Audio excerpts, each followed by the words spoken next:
अहिले चाहिँ हामी यता पुगिसकेपछि होटल हनुमान प्यालेस तर्फ हाम्रो बसाइ हुनेछ। हामी यो भित्र गइरहेछौँ र टोली चाहिँ आइरहेछ। यो होटलमा चाहिँ हाम्रो बास हुनेछ। मर्निङमा अर्कोमा बास बस्यो र अहिले चाहिँ हामी यो एकदम हेर्न सकिन्छ लग्जरी। अहिले चाहिँ हामी यता रिसेप्सनमा आफ्नो आइडी दर्ता गराउने क्रममा यसपछि र हामी आफ्नो आफ्नो कोठातर्फ लाग्छौँ। विनोद ह्यान्डसम यहाँ छ। हाम्रो रुम चाहिँ यही हो।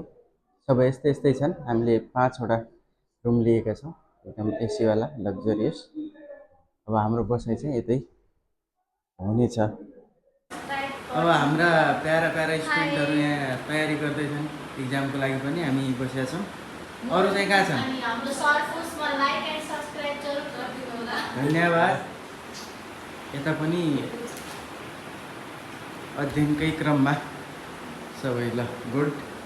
हाम्रा केही होनहार विद्यार्थीहरू चाहिँ यहाँ तयारीमा। कोही चाहिँ सुत्या छ नि के हो।